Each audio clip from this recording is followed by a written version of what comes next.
When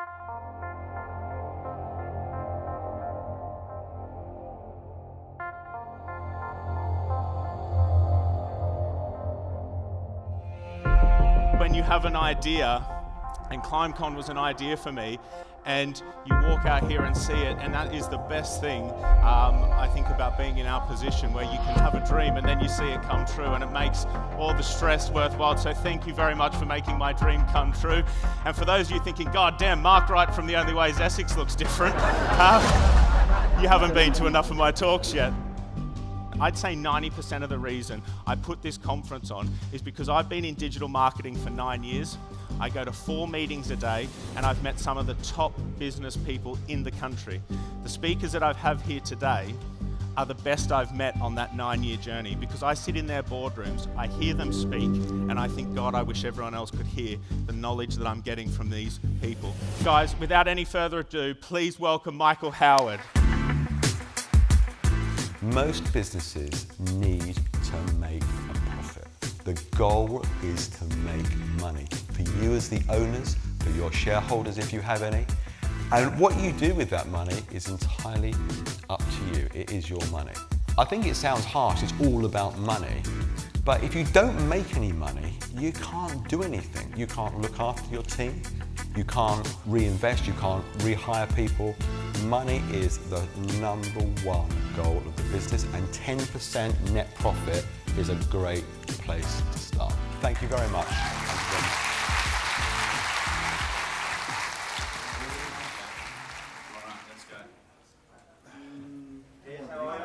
Congrats on the win.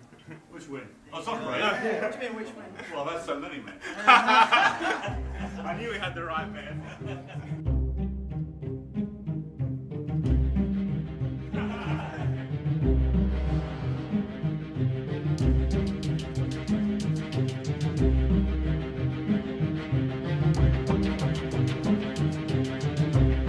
Is on our TVs every single morning and most evenings. Half his fans love him, the other half are not fans, as we've figured out from the advertising campaign of this event. But I must say, he's been a joy to work with. He's so knowledgeable, and I really look forward to what he's about to tell you guys. So please welcome Piers Morgan.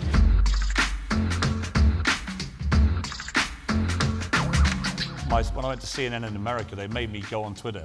And all I remember is very early on, Lord Sugar responding to something to me, like we used to do on email all the time. So we would just privately abuse each other. We're very weird people. And we would literally, morning, you, morning, you. And then we found out we could do this in public. And millions of people would join in and would enjoy it. So we've carried on abusing each other ever since, only in public. Yeah. So the audience has gone from 2 of us to millions. And I love Twitter because I think it's the best free marketing tool in the business. You know, I've got 6.6 million people I can direct to go and watch these programs, to read my columns and so on. And the Daily Mail will tell you, you know, some of my columns get read by 2 million people. Shall we bring him out? Shall we bring out the Lord? Guys, let's get Lord Sugar out. Please welcome Lord Sugar.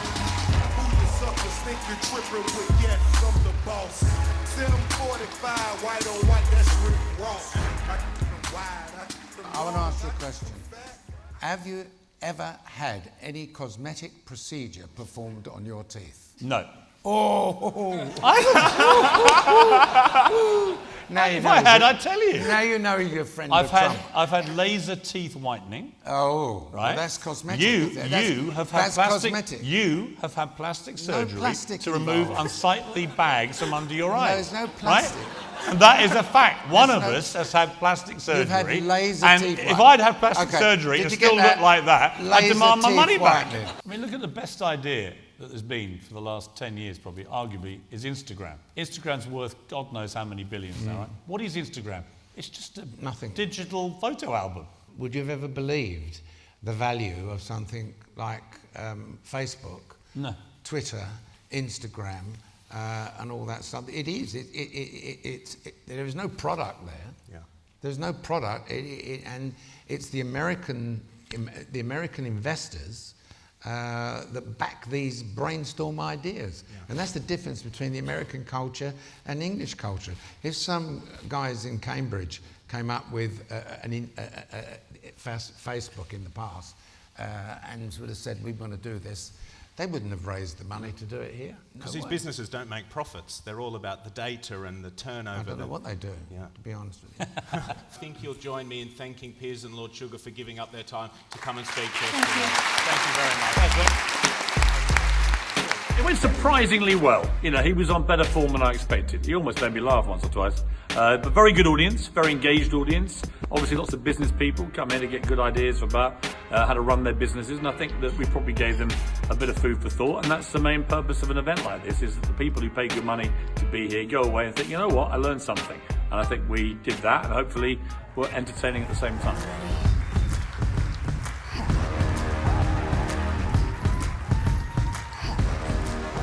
I've worked in a lot of sales agencies before where those at the top end who are earning the most are the ones that are celebrated the most. They're the ones that get all the incentive trips. They're the ones that they're swinging from the rafters whenever they achieve anything. It is very important, and I understand obviously they're bringing in new business, but the rest of the team need to deliver on that business. And you need to ensure that you're creating a culture where every single person in your company feels that they're contributing to what you're trying to achieve. I've been Lindsay Morgan. Thank you so much. I hope you enjoy the rest of the day.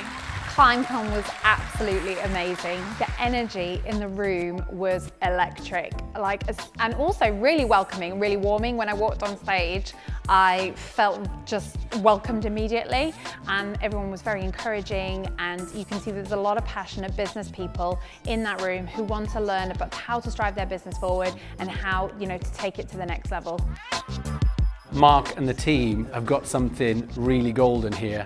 They're taking this to new levels each year and growing phenomenally.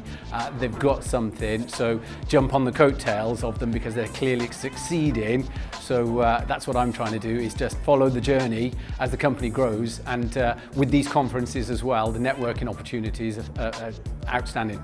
A lot of questions I get asked are, how can I sell my business? I've never sold a business yet. We need to speak to an expert. So please welcome Rob and Della. Lots of people want advice. It's very common. And as you become more successful, more people ask for it. And almost nobody actually takes it and runs with it. You end up in some kind of crazy situation that you've given your time, you've gone through the details, you've run the numbers, you can see the future, and then they don't want to change. They want a better future, but they really don't want to change. So for me, it's finding those people, like I said before, whoever asked about what do you look for, people that are willing to change. Please give Robin a big round of applause. Thank you very much, Robin. That was awesome. He's one of the nicest guys in business. He's a really, really good guy, and I hope we speak on stages for a long time to come. Please welcome my good friend, Matt Salters.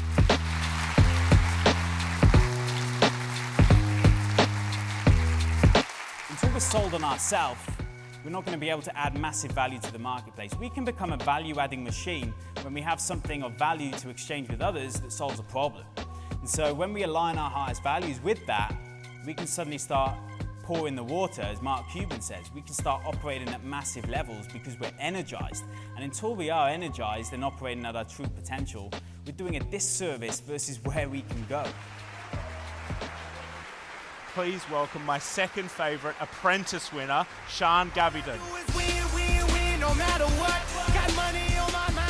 So I'd say, be prepared for the journey because it's going to be a tough one, and be passionate. That was one of the things I felt I had for my business, and I have now. It's the passion. I care. When I hit them hurdles, I overcome them because I have to find an answer, because this is what I want to do and this is what I love doing. So, you've got to have that passion, because when it comes to breaking point, without that, you might just want to give up and scrap it. Thank you very much.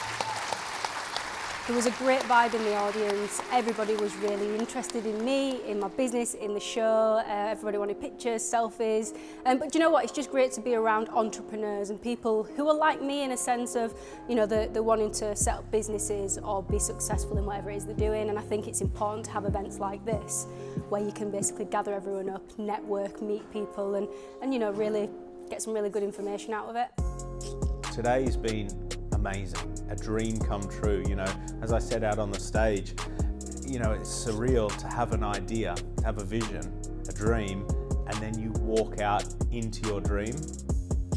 And it's incredible, because I think that's the best thing about being an entrepreneur, is you can think up something and 3 months later you walk into it.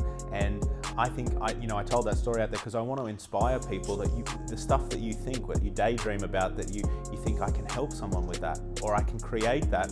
It is actually possible really quickly if you take action, if you pull the trigger and take action. And you know, I had this vision. I just wrote down how it would work. I got my team together and we're here. And you know, they're swinging from the rafters out there. It's an absolute sellout. There's not a spare seat. The feedback today from the guests is just, it's making me quite emotional, because when you work so hard and you literally, people come up to you and say, today's changed my business, it's changed my life.